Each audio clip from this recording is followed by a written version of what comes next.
Oh, hi guys, welcome to Yuki Guide. Today's lesson is a special lesson for beginners और इस lesson में हम बात करेंगे top 5 common questions asked bye beginners before starting with ukulele. So guys I have jotted down these questions on my notebook और मैं कोशिश करूँगा कि मैं आपको सारे क्वेश्चंस के आंसर बताऊँ ताकि आपको आपकी यूकेलेले लर्निंग में हेल्प मिले और आप इस इंस्ट्रूमेंट को प्ले कर पाएँ with lot of confidence. So if you are interested, let's start with the lesson.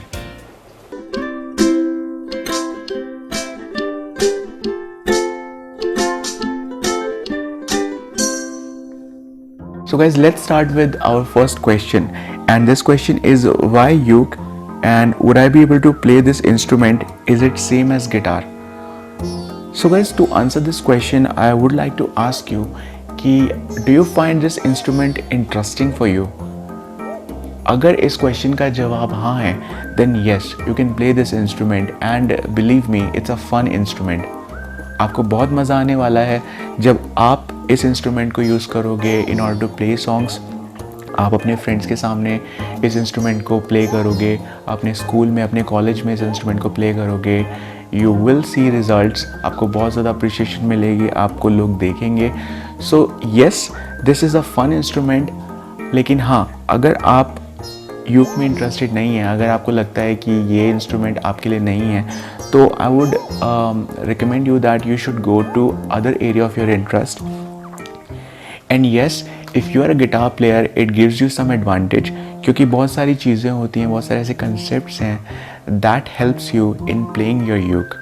तो अगर आप एक गिटार प्लेयर हो तो आपको ऑब्वियसली बहुत हेल्प मिलने वाली है. लेकिन अगर आप यूक को एज अ फ्रेश इंस्ट्रूमेंट भी स्टार्ट कर रहे हो तो ऐसी कोई रॉकेट साइंस नहीं है. आपको बस ध्यान रखनी है छोटी छोटी टिप्स ट्रिक्स जो कि आपको मैं हमेशा से बताता रहता हूँ, और इस तरह से आप बहुत ही जल्दी इस इंस्ट्रूमेंट को प्ले कर पाएंगे. सो गाइस, सेकंड क्वेश्चन है which ukulele to buy and what should be the things which you keep in your mind. A very very good question. इस क्वेश्चन का आंसर मैंने तो पहले भी आपको शायद देने की कोशिश की है. मेरा जो एक पहला लेसन है 5 things to get started with ukulele, उसमें मैंने इस क्वेश्चन को आंसर करने की कोशिश की थी. बट आज मैं आपको थोड़ा डिटेल में चीज़ को बता सकता हूँ कि आप जब भी किसी इंस्ट्रूमेंट को ख़रीद रहे हैं, आप जब भी किसी इंस्ट्रूमेंट को ख़रीदने वाले हैं, आपको कुछ चीज़ें ध्यान में रखनी होती है. और सबसे पहली चीज़ है क्वालिटी. चाहे हम कोई गिटार खरीद रहे हो, चाहे हम कोई कीबोर्ड खरीद रहे हो, या चाहे हम अपने लिए एक यूक खरीद रहे हो, हमें हमेशा ध्यान रखना है that we buy a good quality product. अब बहुत सारी क्वालिटी प्रोडक्ट्स मार्केट में हैं, बहुत सारी यूक्स मार्केट में हैं, और हमेशा एक बिगिनर इस चीज़ में हमेशा कंफ्यूज होता है कि कौन सी यूक को वो पिक करे, कौन सी को ना पिक करे. तो गाइज़, आपको जो सबसे पहले चीज़ ध्यान में रखनी है कि आपकी यूक का मेक क्या है. ओके, जैसे अगर मैं अपनी यूक की बात करूं तो मेरी यूक में आपको एक नॉर्मल यूक की तरह आपको लगेगी, इसमें ऐसा कुछ डिफरेंस आपको नहीं लगेगा. लेकिन एज अ प्रोफेशनल मैं आपको ये बता सकता हूँ कि the make of this uke is wood. और वुड जो होता है that actually gives you a better sound. आज मार्केट में बहुत सारी दूसरी यूक्स अवेलेबल हैं जो आपको चीप वेरिएंट्स प्रोवाइड कराती हैं. वो आपको दूसरे किसी मटेरियल की यूक देगी. Basically they use plastic like material and that is more durable. लेकिन आपकी जो साउंड होगी यूक की वो बहुत अच्छी नहीं होगी. आपको ये चीज़ खुद रियलाइज़ होगी अगर आपके पास इस तरह की यूक है. तो always go with good quality products. एक अच्छी वुड मेक की यूक आपको ख़रीदनी चाहिए. There are many type of woods, आप जानते ही हैं. महोगनी वुड है, स्प्रूस वुड है, कॉरी वुड है. तो आप अच्छे से रिव्यू कर सकते हो, ऑनलाइन जाके पढ़ सकते हो. और अगर आपको ज़्यादा कन्फ्यूजन है आप मेरे पास आ सकते हो. You know that on Instagram I provide you free guidance, so I'm just a message away. Give me your questions and I will try to answer that. The second thing would be the action on the uke. अगर आप अपनी युक को ध्यान से देखेंगे तो आपको पता चलेगा कि आपका फ्रेटबोर्ड और आपकी स्ट्रिंग्स के बीच में एक स्पेस है, राइट। अगर आप यहाँ से उस चीज़ को देख पाओ, ये जो डिस्टेंस है ये आपका बहुत इम्पॉर्टेंट होता है, क्योंकि इसकी वजह से बिगनर्स को कई बार काफ़ी डिफ़िकल्टी आती है। ये डिस्टेंस ज़्यादा नहीं होना चाहिए, it should be in a balance position. बहुत ज़्यादा कम भी नहीं होना चाहिए क्योंकि वो आपको अच्छी साउंड नहीं देगा, बहुत ज़्यादा भी नहीं होना चाहिए क्योंकि जब आप अपनी फिंगर को प्रेस करोगे तो आपको डिफ़िकल्टी आएगी। तो अगर आप ये चीज़ ऑनलाइन ख़रीद रहे हो युक को, तो आप ये चीज़ ध्यान में रख सकते हो, एल्स किसी लोकल स्टोर पे जाके आप ये चीज़ खुद से चेक कर सकते हो। जो तीसरा एक इम्पॉर्टेंट क्वेश्चन इसमें आता है इस कैटेगरी में, वो है कि कितना आपको फंड अरेंज करना है in order to buy your uke. तो गाइज इसका कोई स्ट्रेट फॉरवर्ड आंसर नहीं है। Yes, as per Indian market I can say that below 2000 you might not get a good quality product, और वो आपको एक अच्छी साउंड भी नहीं देते। हो सकता है आपको किसी डील में एक अच्छी वैल्यू ऑफ मनी युक मिल जाए, बट इन जनरल और एवरेज सिचुएशन आपको एटलीस्ट 2500 या अप टू 3000 एंड मोर आपको आपके पास होने चाहिए in order to buy this instrument. So आप इन चीज़ों का ध्यान रखिए and I am sure you will choose a good ukulele for yourself. So guys तीसरा जो क्वेश्चन है वो है हाउ टू ट्यून यूकेलेले। तो गाइस इसका आंसर मैंने बहुत डिटेल में अपने पुराने वीडियो में दिया है। मैंने उस वीडियो में आपको एक्सप्लेन किया है कि आप कैसे अपनी युक को ट्यून कर सकते हो यूजिंग मोबाइल ऐप्स और automatic tuners. So tuning is nothing basically, जो आपकी स्ट्रिंग्स की जो डिफ़ॉल्ट जो हमारी स्टैंडर्ड टोन होती है उसको हम ट्यूनिंग बोलते हैं। सो डिफ़ॉल्ट या स्टैंडर्ड जो टोन है वो हमारी जो युक्स है उसमें होती है GCEA। हम इसको चेंज भी कर सकते हैं, बट इन जनरल सिनारियोस हमारी जो ट्यूनिंग GCEA होती है। सो गाइज आप मेरा लेसन चेक कर सकते हो and I am sure that will give you more information on tuning. So guys जो हमारा अगला सवाल है वो है how to hold your uke. So guys इस क्वेश्चन का भी आंसर मैंने पहले किया है, बट मैं एक बार फिर से आपको एक्सप्लेन करना चाहता हूँ।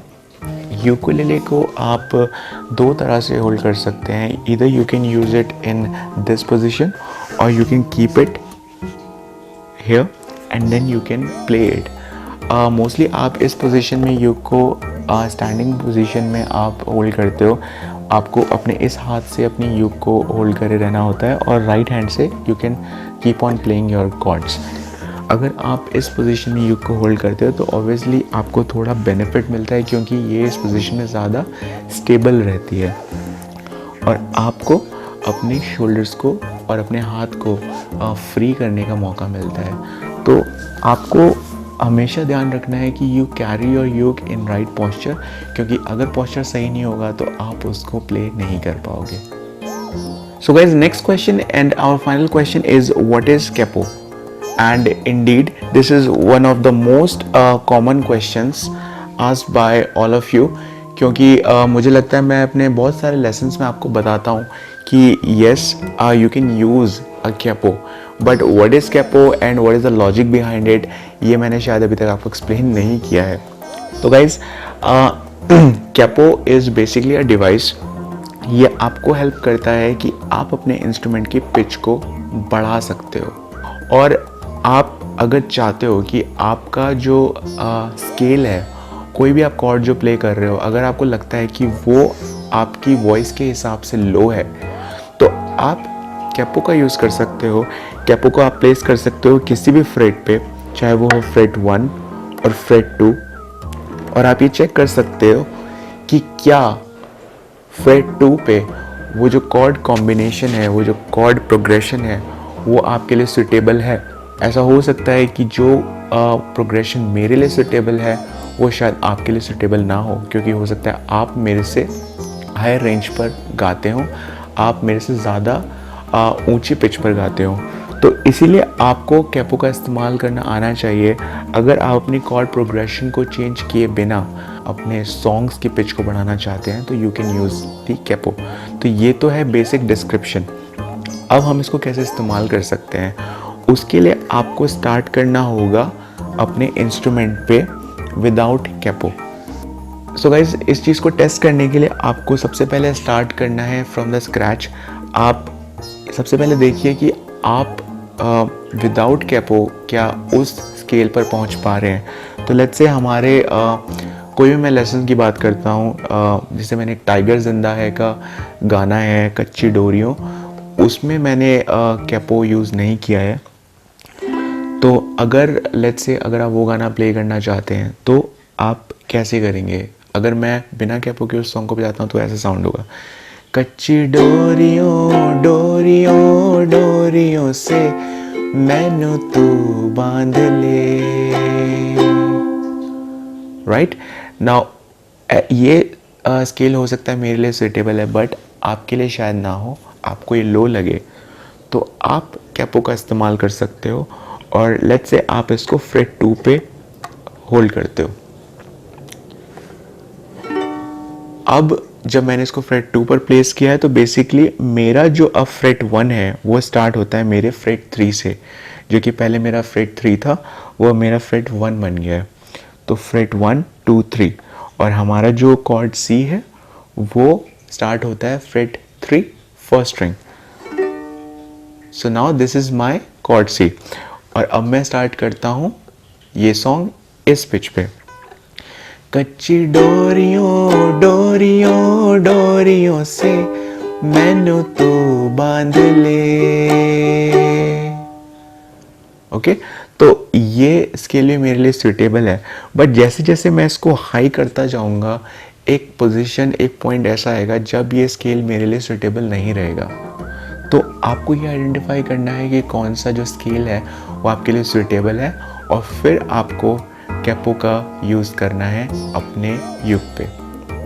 So guys, I am sure अब आपको ये पता चल गया होगा कि हम कैपो का यूज़ क्यों करते हैं और हमें इसको कैसे एडजस्ट करना है up and down as per the convenience.